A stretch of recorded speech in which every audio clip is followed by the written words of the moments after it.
One.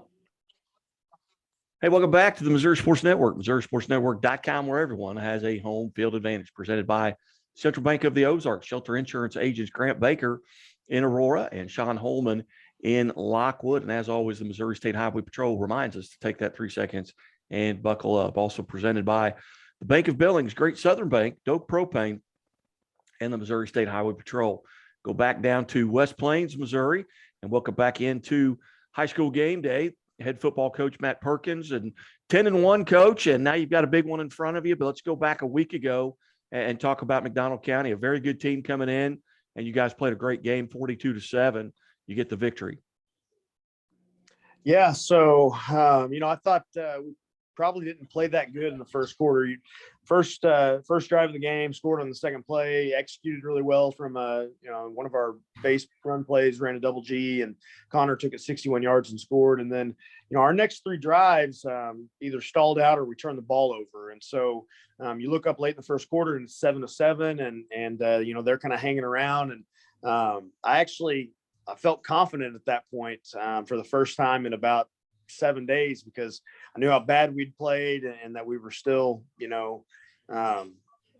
tied up and not behind and all those things. And so I thought our defense played really well. I thought offensively, after those first few possessions where we turned the ball over, we played really well.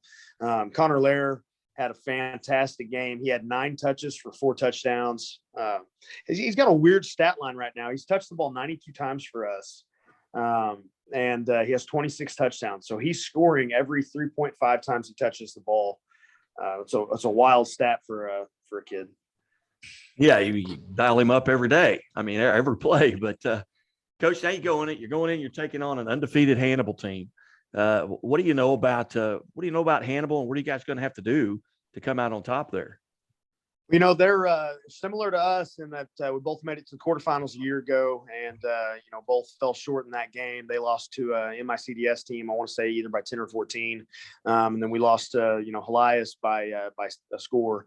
They're very fast. They've got some really good athletic speed all over the field, and they play a different style really than anybody I've coached.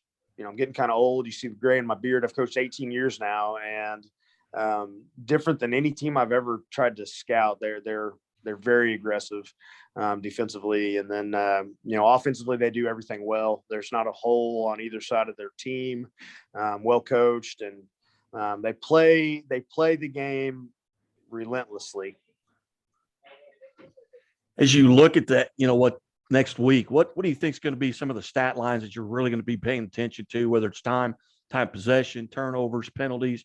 What are you guys going to have to do well, to come out on top? I think one stat I'm going to be interested in is sacks, because I know the type of pressure they're getting on everybody they've played. So far they've gotten after everybody, and they do it from different looks. They're multiple defense, they're multiple offense. They play different styles. Really kind of here and there, just jump into different looks. See them in a 3 front, sending 6-7 guys. See them in a 4 front, sending 6-7 guys.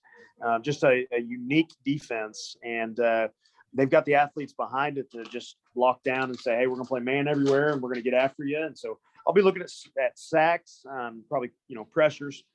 That's kind of something that defensively we take some pride in as well, as getting after the quarterback. They can run the ball, they can throw the ball as well as anybody we played. So it's a challenge.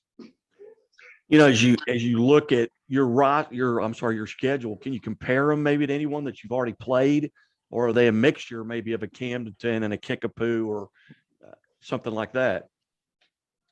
Well, team speed wise, maybe comparable to Waynesville, but from what they try to do, Kickapoo, they run some G scheme like Kickapoo does, but they're just more multiple than anybody we've played. Matt County probably prepared us the most for some of the formations that we're going to see, so that's kind of good coming off the heels of that. But they also get under center and they run some inside and outside veer.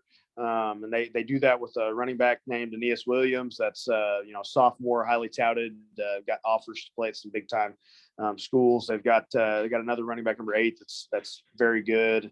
The quarterback Cortland, I believe his name's Cortland Watson. He's very, very good. I think he's ran the ball a lot for him in years past, and they do a lot that stresses your defensive coordinator, and they do a lot that stresses you on the field. What are your plans here?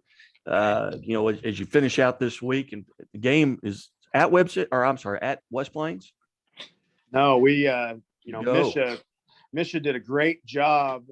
We've made it to the quarterfinals 3 out of the last 4 years. We've been on the road for all 3 of those. So, Guy, why don't you figure out what the deal is there and get back to me on that? But we're traveling. We got a 5-hour road trip. That's one way.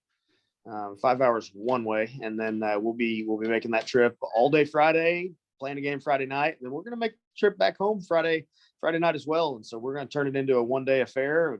And I've had some people down here kind of question, why didn't you just play them on Saturday? And if you play an afternoon game on Saturday, well, you have to go spend the night on Friday, and so now you're out of the routine completely.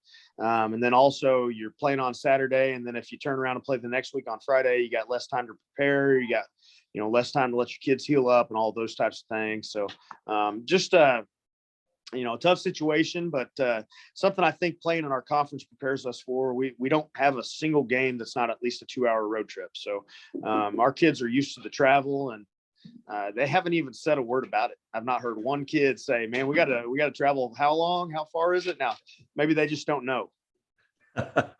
Just keep all the maps away from them. But yeah. You guys coming into this game, you guys relatively healthy outside of just the bumps and bruises of the 12-week season? Yeah, I've been really fortunate this year. We got Garrett Mahan back a week ago. Didn't really play him last week, but he practiced with us and was able to come back. And he's getting started for us at the beginning of the year at H-back. And, he'll have a limited role going forward, but he's going to be healthy. And aside from a kid that we lost the day before the Jamboree in Evan Ackerson, a defensive back that was a starter for us, we're healthy right now. And, not everybody can say that this time of year, so that's a good thing. As you look back at last Friday night, you've kind of had time to kind of digest what's going on around the state. Anything surprise you with the outcomes from a week ago? I don't know about surprising me, but the Lebanon win, they did that in some pretty convincing fashion, and then you have Webb City beating Carthage. So Webb has had an interesting year. 22 straight district titles. They've given up a lot of points, which isn't a Webb City type of stat that you're used to seeing. But they're definitely going to be playing against a really good Lebanon team. That's going to be a fun one to watch. I know Will's going to have his guys prepared, and Coach Roderick obviously will have his guys prepared. And so that's going to be a fun one. You got Union losing. Union was kind of expected team to maybe come out of that district, and they did not. And then Vashon beat them, and then North County beat Hillsborough. So, Class 4, those things are kind of strange. They are indeed. And we've had Hillsborough on. We've had Coach Franklin at Vashon's been on several times, and now he's trying to get some karma. Hey, when do I come on again this week? I need some karma. But that's funny. Yeah, he's a real good guy. I've had a ball doing this, and with you as well. I really appreciate you being generous here with your time throughout this season, and hopefully we'll get to talk again next week. Okay, well, thanks a lot, Guy. Hey, you bet. Matt Perkins, head coach, West Plains Zizzers, and we will step away and be right back here on Missouri Sports Network, MissouriSportsNetwork.com, where everyone has a home field advantage.